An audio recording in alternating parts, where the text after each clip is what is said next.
샬롬. 좋으신 우리 하나님의 은혜와 평강이 오늘 주의 전에 나와 예배하는 사랑하는 모든 성도님들의 삶 가운데 날마다 충만하시기를 축복합니다. 이 세상 많고 많은 사람들 가운데서 특별히 하나님의 선택과 하나님의 부르심을 받았다는 것, 그리고 예수 그리스도 십자가를 믿음으로 말미암아 하나님의 자녀가 되고 구원받은 백성이 되었다는 것, 이것이 얼마나 복된 일이겠습니까? 또한 화목한 교회 공동체의 한 가족이 된다는 것, 이것은 참으로 귀하고 복된 일임에 틀림이 없습니다. 그런 면에 있어서 오늘 함께 예배하는 사랑하는 해방 가족 여러분은 참 복받은 행복한 분들임에 틀림없습니다. 우리 옛말에 10년이면 강산도 변한다, 그런 말이 있죠. 세상의 모든 것은 변하기 마련이고 또 그만큼의 많은 세월이 흘렀다, 그런 의미일 것입니다. 강산도 변한다라는 만큼의 시간이 지났습니다. 제가 보르네오 섬에 들어간 지 이제 만 10년이 되었습니다. 생각해보면 그 10년이라는 세월이 순식간에 지나간 것 같이 너무나 빠르게 그 10년이라는 세월이 지나갔습니다. 그러나 또 한편으로 지나온 세월들을 곰곰이 되새김질 해보면 아주 많은 시간이 흐른 것 같은 그런 느낌마저 없지 않아 있습니다. 그 10년의 세월 동안 화창하고 맑은 날들도 많이 있었지만은 때로는 바람이 불고 폭풍이 몰아치는 그런 날들도 없지 않아 있었습니다.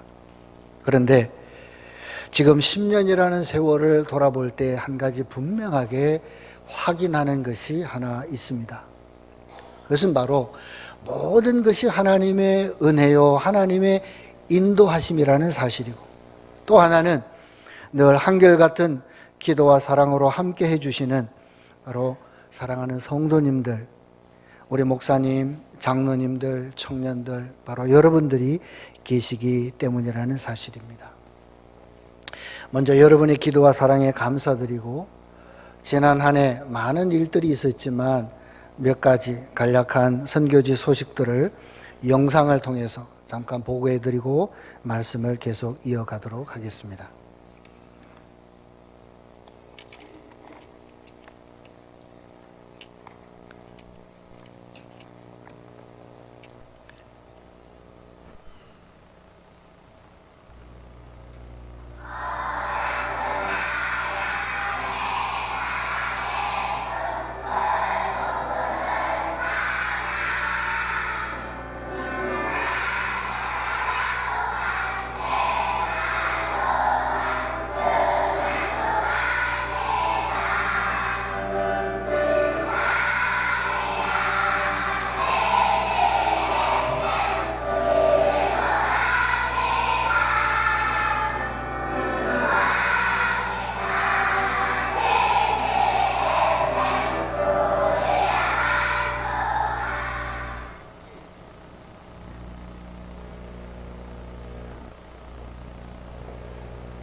네, 지난해 많은 일들이 있었지만 특별히 몇 가지 영상을 통해서 소개를 해드렸습니다. 조금 전에 여러분이 찬양을 들으셨을 겁니다. 제가 가장 좋아하고 또 우리 학교에서 매주 예배 시간마다 부르는 찬양입니다. 찬양 제목은 주님은 결코 약속한 일이 없습니다. 그런 찬양입니다. 제목이 좀 이상하잖아요. 주님은 결코 약속한 일이 없습니다. 늘 푸른 하늘을. 그러나 주님은 약속했습니다. 언제나 우리와 함께 하시겠노라고. 주님은 결코 약속한 일이 없습니다. 늘 평탄한 길을. 그러나 주님은 약속했습니다. 우리에게 새로운 힘을 주시겠노라고. 마가복음 3장 13절 이하에 보면 예수님께서 제자들을 부르시고 제자들을 선택하시는 장면이 나옵니다. 그 장면을 우리가 유심히 살펴보면 하나님께서 어떤 사람들을 일꾼으로 선택하시는가, 그리고 하나님께서 왜 일꾼들을 선택하시는가 하는 것을 알 수가 있습니다. 성경에 보면 이렇게 기록되어 있습니다. 예수님께서 제자들을 부르시고 선택하실 때에 자기가 원하는 자들을 부르시니 나아온지라. 이는 자기와 함께 있게 하시고 또 보내사 전도도 하며 귀신을 내쫓는 권능도 가지게 하려 하심이라. 자, 여기에 보면 예수님께서 일꾼들을 선택하실 때에 어떤 기준에 의해서 일꾼들을 선택하셨는가라고 하는 것을 알 수 있는데, 예수님의 일꾼 선택 기준, 그것은 다름 아닌 자기가 원하는 사람들을 부르셨다. 성경은 이렇게 말합니다. 예수님의 제자들의 면면을 보면 아주 다양한 사람들입니다. 직업도 다양하고 출신 지역도 그러하고 그들이 가지고 있는 성격도 가지각색의 사람들입니다.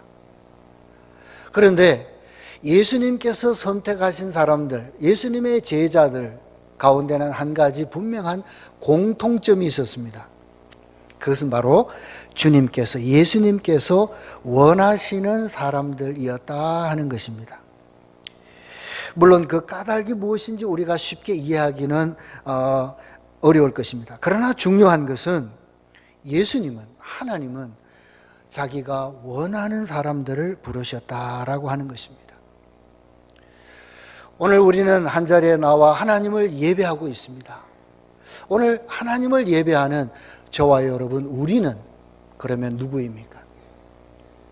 어떻게 우리가 하나님의 자녀가 되고, 어떻게 우리가 구원받은 백성이 되고, 어떻게 오늘 이 교회 공동체의 한 가족이 되고, 그리고 이 시간 이 자리에 나와 하나님을 예배할 수 있는 사람들이 되었는가 하는 것입니다.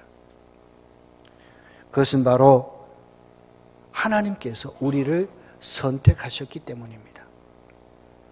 어쩌면 이렇게 생각할 수도 있을 것입니다. 나는 내가 예수를 알게 되었다. 내가 예수님을 믿기로 작정하고 내가 선택하고 내 스스로 교회에 나왔고 이 교회 공동체의 가족이 되었고 그래서 내가 하나님의 자녀가 되었다. 이렇게 생각할 수도 있을 것입니다. 그러나 성경은 그렇게 말하지 않습니다. 성경이 우리에게 분명하게 말씀하고 있는 것은 요한복음 15장 16절에 보면 너희가 나를 택한 것이 아니요 내가 너희를 택하여 세웠나니 이렇게 말씀합니다. 정확하게 말하자면 주체가 우리가 아니라는 것입니다. 하나님이 먼저 우리를 아셨고 하나님이 먼저 우리를 선택하셨고 우리를 하나님의 자녀로 삼아주셨고 우리에게 믿음을 주셨고 하나님의 백성이 되게 하시고 하나님의 선택에 의해서 우리가 하나님의 일꾼이 되었다는 것입니다. 우리 신앙생활 가운데 이런 믿음은 아주 중요한 것입니다. 내가 하나님을 선택한 것이 아니라 하나님께서 나를 먼저 선택하시고 하나님께서 먼저 나를 부르셨다 하는 것이죠. 자, 그런데 여기에서 한 가지 더 중요한 것이 있습니다. 그것은 하나님께서 우리를 불러서 하나님의 자녀 삼아주시고 우리로 하여금 하나님의 일꾼이 되게 하셨는데 그 까닭이 무엇인가 하는 것입니다. 왜 하나님께서 우리를 선택하시고, 왜 하나님께서 우리를 부르시고, 왜 하나님이 우리를 오늘도 이렇게 사랑하고 계시는가 하는 질문입니다. 예수님께서 제자들을 선택하실 때에도 분명한 주님의 계획, 분명한 주님의 목적이 있었습니다. 성경은 그것을 이렇게 말씀합니다. 이는 자기와 함께 있게 하시고 또 보내사 전도도 하며 귀신을 내쫓는 권능도 가지게 하려 하심이라. 예수님께서 제자들을 선택하사 부르신 이유가 바로 이것입니다. 하나님과 주님과 더불어 살아가는 사람이 되게 하시려고, 어디를 가든지 주님과 동행하는 사람이 되게 하시려고 예수님은 사람을 선택하셨습니다. 하나님 나라 복음, 천국 복음을 전하는 일꾼이 되게 하시려고 우리를 부르셨습니다. 사탄의 권세를 멸하고 하나님 나라의 권세를 세워나가는 그런 권능을 주시려고 하나님은 일꾼을 선택하셨다라고 말씀합니다. 바로 하나님께서 오늘 저와 여러분 우리를 선택하신 까닭도 바로 이것입니다. 이것이 하나님의 목적입니다. 이것이 하나님의 계획하심입니다. 이것을 가리켜 우리는 사명이라고 말합니다. 하나님께서 우리에게, 하나님께서 나에게 맡겨주신 사명, 이렇게 표현을 하죠. 마태복음 25장에 보면 우리가 잘 아는 달란트 비유가 나옵니다. 하나님께서 택하신 일꾼들에게, 종들에게 하나님께서 각각의 사명을 맡겨주셨습니다. 주님께서 맡겨주신, 주인이 맡겨주신 그 사명을 귀하게 여기고 그 사명에 충실할 때에 성경은 말하기를 착하고 충성된 종아, 내 주인의 즐거움에 참여할지어다 말씀하죠.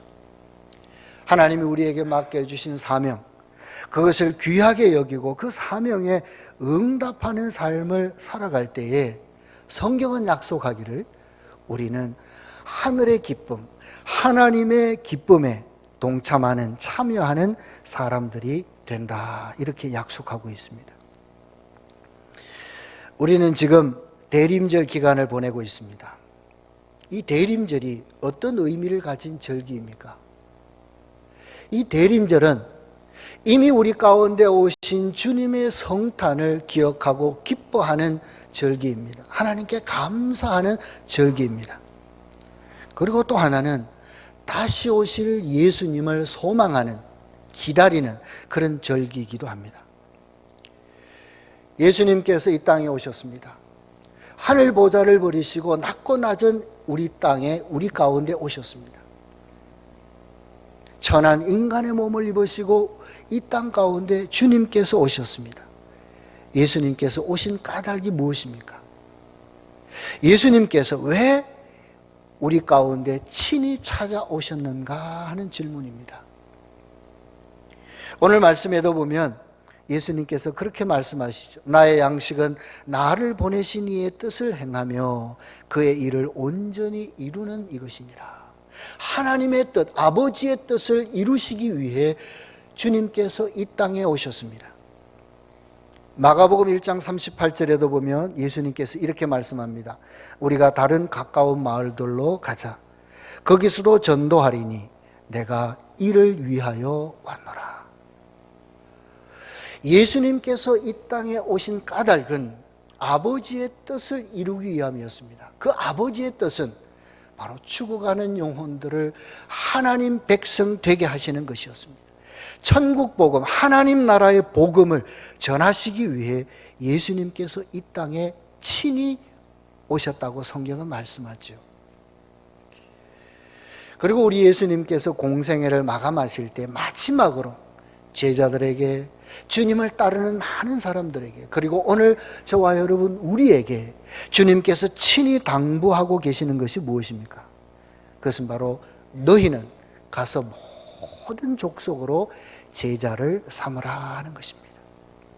땅 끝까지 이르러 예수 그리스도 십자가 복음의 증인이 되라고 하는 것입니다. 이것이 예수님께서 이 땅에 오신 목적이었고, 주님께서 저와 여러분, 우리를 하나님의 일꾼으로 부르신 까닭이기도 합니다. 누가복음 15장에 보면 예수님의 여러 가지 비유의 말씀들이 나옵니다. 거기에 보면 잃어버렸다가 다시 되찾은 길 잃은 한 마리 어린 양 비유가 나옵니다. 너무나 소중하게 여기던 드라크마 동전을 잃어버렸다가 온 집안을 다 샅샅이 뒤져 되찾은 여인의 이야기도 나옵니다. 그리고 아버지의 품을 떠나 허랑방탕한 세월을 보내다가 다시 깨닫고 아버지의 품으로 되돌아온 탕자의 이야기도 있습니다. 예수님께서 이런 여러 가지 비유의 말씀을 주셨는데, 그 비유의 말씀을 통해서 우리에게 전해주시고자 하는 것은 한 영혼이, 잃어버린 한 영혼이 돌이켜 하나님께로 돌아오면 그것은 하나님 나라의 큰 기쁨이 된다고 하는 것입니다. 이 비유들을 읽다 보면 여기에서 한 가지 발견되는 공통적인 이미지가 있습니다. 그것은 바로 즐거움, 기쁨이라는 단어입니다. 잃어버린 한 마리의 어린 양을 찾기 위해 목자는 산과 들을 헤맵니다. 그러다가 마침내 그 양을 만났습니다. 그 양을 목에 안고 돌아오는 목자의 기쁨,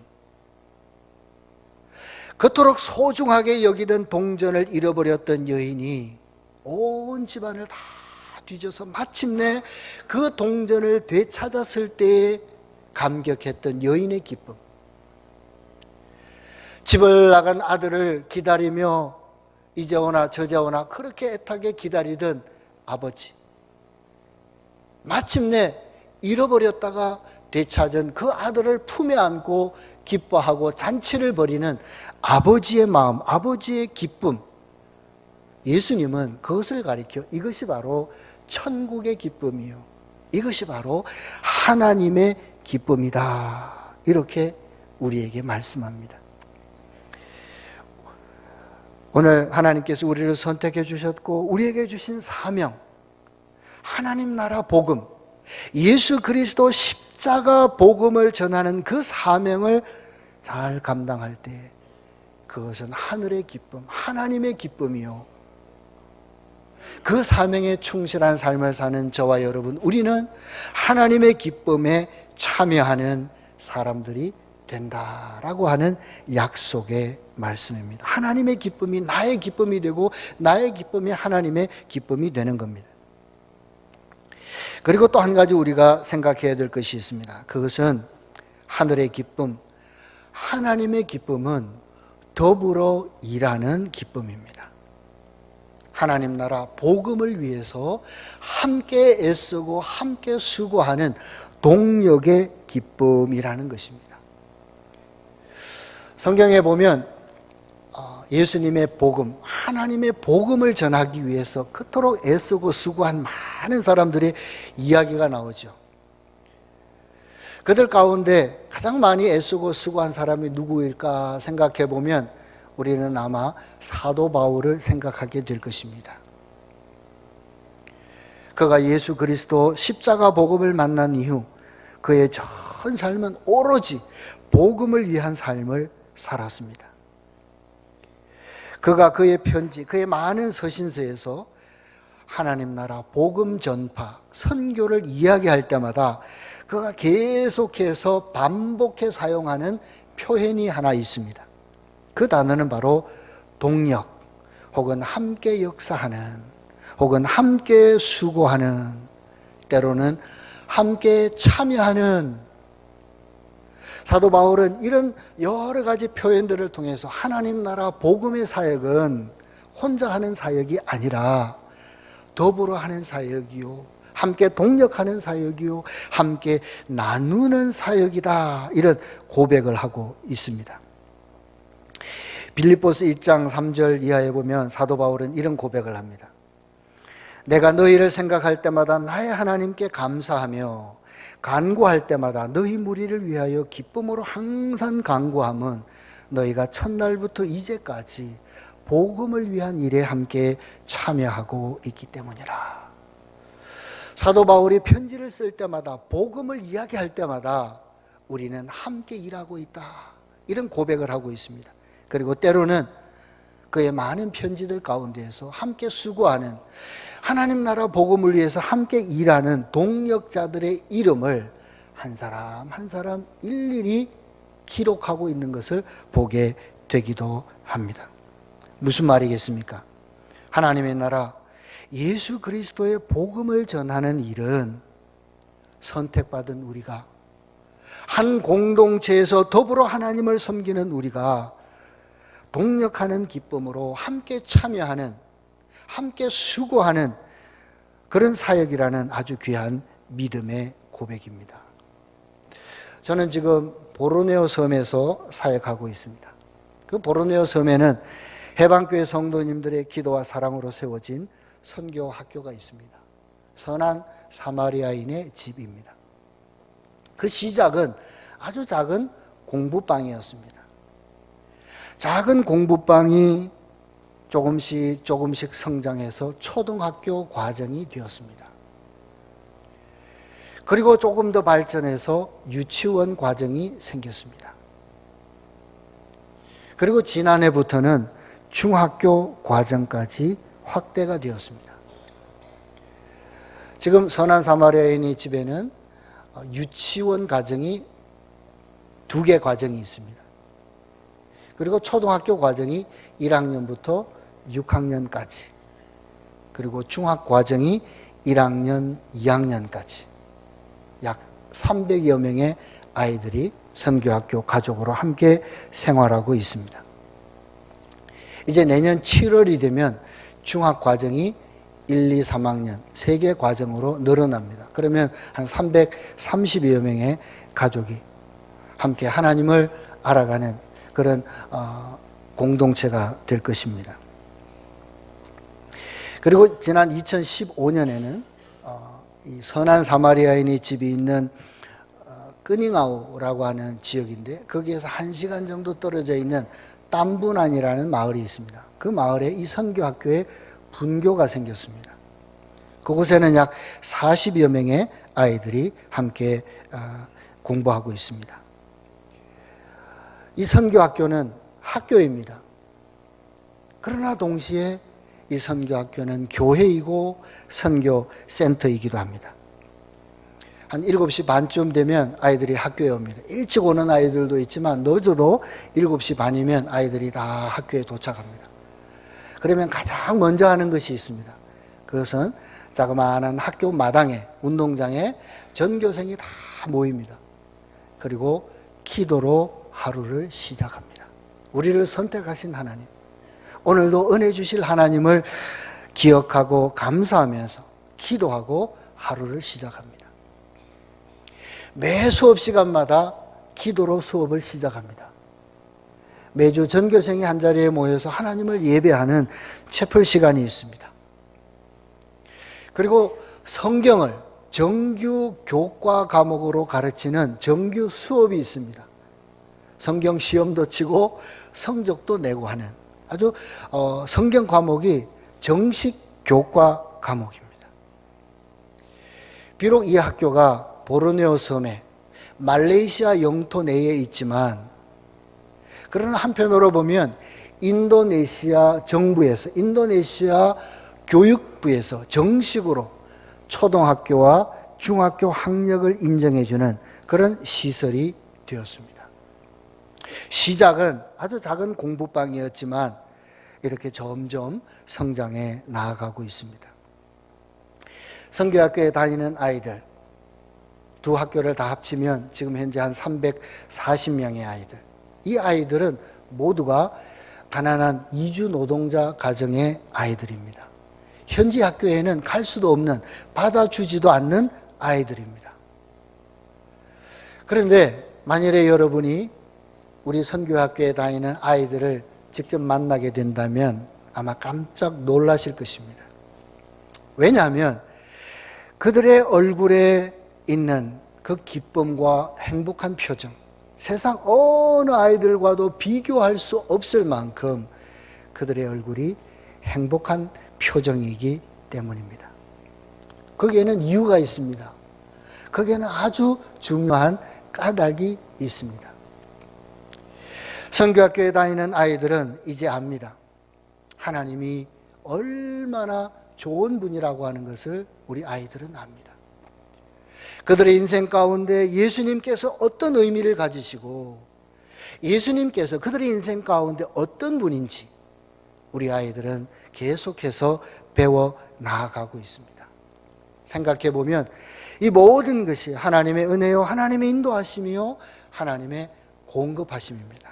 그러나 또 한편으로는 이 사역을 위해서 늘 한결같은 기도와 사랑으로 동력해 주시는, 함께 참여해 주시는, 더불어 함께 수고해 주시는, 함께 기도해 주시는 우리 목사님과 장로님들, 권사님들, 집사님들, 청년들, 바로 사랑하는 해방교회 가족, 우리 여러분들이 계시기 때문입니다.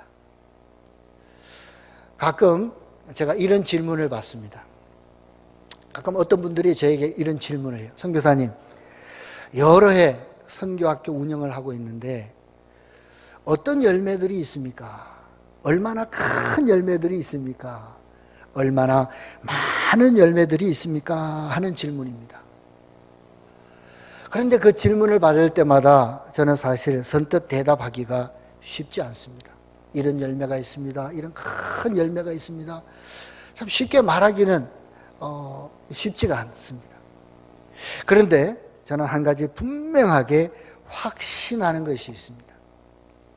그것은 처음 그곳에 가서 학교를 짓고 건물을 완성하고 준공식을 할 때에 목사님, 장로님, 권사님 많은 분들이 오셔서 함께 감사 예배를 드렸습니다. 감사 예배를 드리면서 기념으로 나무 몇 그루를 학교 화단에 심은 일이 있습니다. 잠깐 사진을 보여주시면 좋겠습니다. 그때 제가 화원에 가서 화분에 심겨져 있는 아주 작은 나무 몇 그루를 사다가 목사님과 함께 그 화단에 나무를 심었습니다. 그 키가 겨우 두세 뼘 남짓한 아주 작은 나무입니다. 그런데 그 나무가 지금은 학교 지붕보다도 더 높이, 더 크게 자랐습니다. 그 나무 앞에 서면 제 키가 아주 초라해 보일 정도로 저 나무가 그렇게 크게 성장하고 있는 것을 봅니다. 물론 그 나무를 심고 가꾸기 위해서 거름을 주고 온갖 정성을 다해서 나무를 키웠습니다. 그런데 제가 그 나무를 돌보면서 그 나무가 자라는 순간순간을 인식하지는 못했습니다. 그 순간순간을 눈으로 보지는 못했다는 거예요. 이만큼 자라는구나, 자라는구나. 그것을 보지는 못했습니다. 그저 거름을 주고 손질을 하고 정성스럽게 가꾸다가 얼마의 시간이 지난 다음 문득 깨닫게 됩니다. 아니, 어느새 나무가 이만큼 자랐지? 그리고 몇 달이 지난 다음 1년이 지나고 2년이 지나고 3년이 지나고 저 나무는 심었을 때와 비교할 수 없을 만큼 큰 나무가 되었습니다.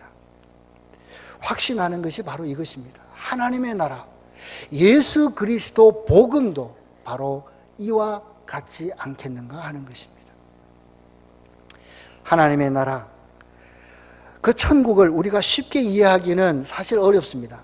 그래서 예수님께서도 하나님 나라를 이야기하실 때는 언제나 비유의 말씀을 통해서 마치 하나님의 나라는 이와 같다, 그런 비유의 말씀들을 통해서 깨우쳐 주지 않았습니까?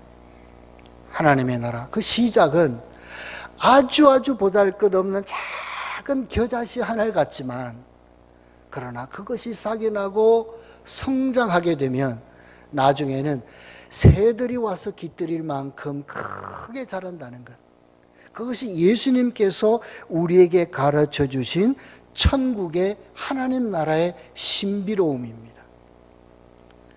시작은 미약하였지만 내 나중은 심히 장대하게 되리라고 하시는 성경의 말씀처럼 예수 그리스도의 복음, 그 시작은 작아 보이고 보잘것없는 것 같지만 그 선교학교를 통해서 하나님의 역사가 어디까지 흘러갈지, 얼마나 큰 역사가 일어날지 우리가 그것을 어떻게 감히 제한할 수가 있겠습니까? 이렇게 선교학교 사역을 하고, 또 하나는 현지 교회와 협력해서 제가 사역하는 보르네오 섬을 하나님의 땅으로 일구어 나가는 그런 사역을 하고 있습니다. 제가 있는 곳은 사바주라고 하는 곳입니다. 우리가 잘 아는 보르네오 섬, 그 섬에는 세 나라 영토가 있습니다. 인도네시아, 브루나이, 말레이시아. 그 중에 말레이시아에는 13개 주가 있는데 2개 주가 동말레이시아, 보르네오 섬에 있습니다. 그 2개 주의 땅의 넓이를 합치면 남북한의 넓이보다 더 넓습니다. 아주 넓은 땅입니다.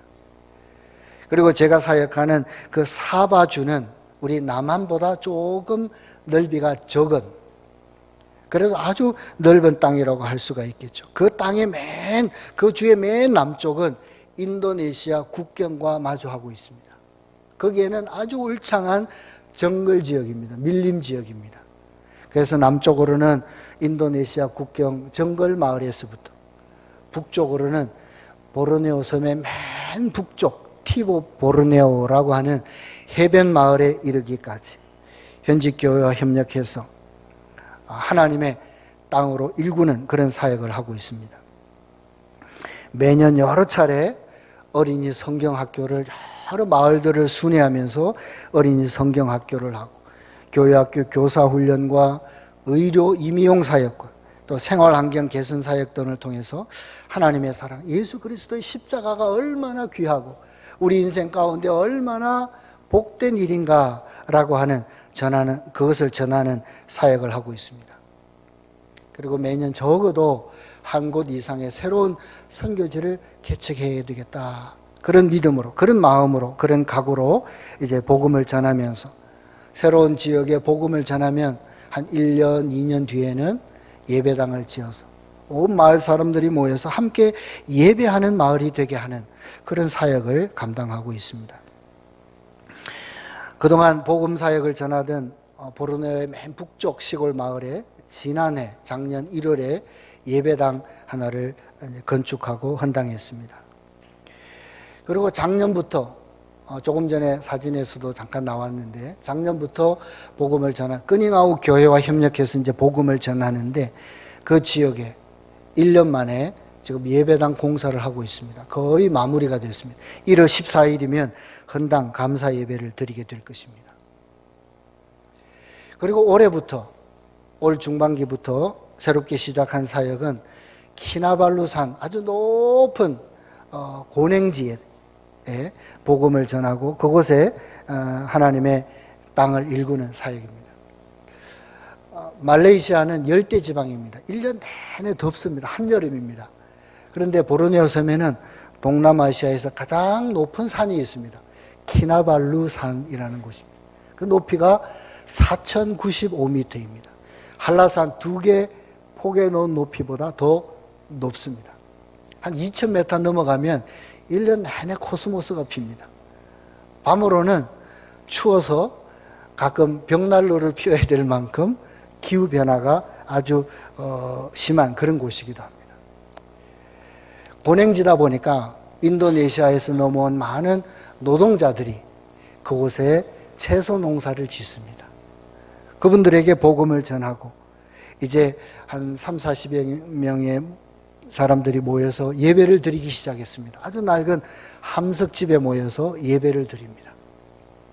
내년에는 그곳에도 하나님을 예배하는 작은 예배당을 세울 수 있기를 위해서 기도하고 있습니다.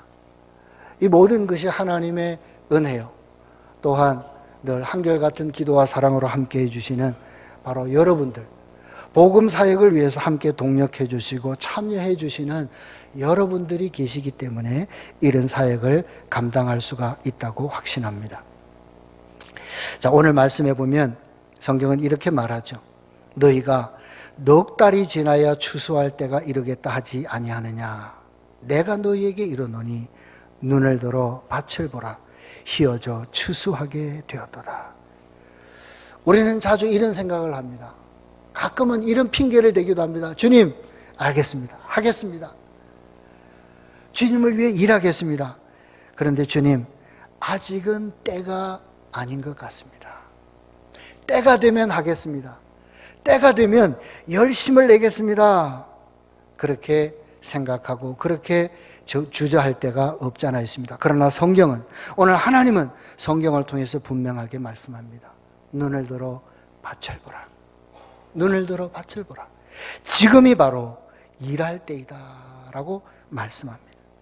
마지막으로 디모데후서 4장 2절에 보면 사도 바울의 아주 간절한 권면의 말씀이 있습니다.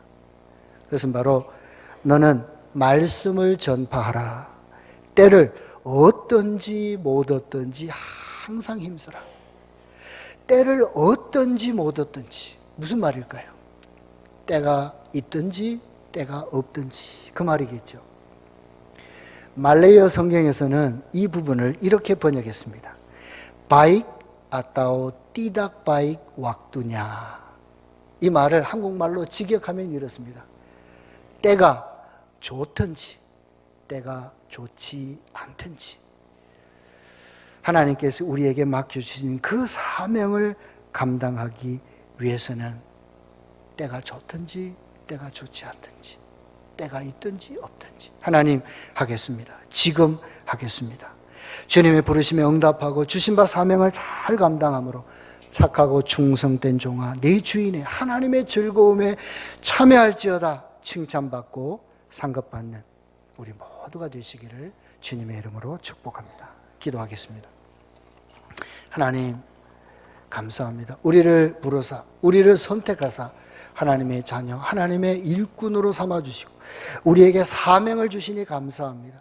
주님 하나님 나라 복음을 위하여 애쓰고 수고하는 그 사명을 우리 모두가 잘 감당하여서 하늘의 기쁨 하나님의 기쁨에 날마다 동참하는 참여하는 우리 모두가 되게 하여 주옵소서. 예수님 이름으로 기도하옵나이다. 아멘.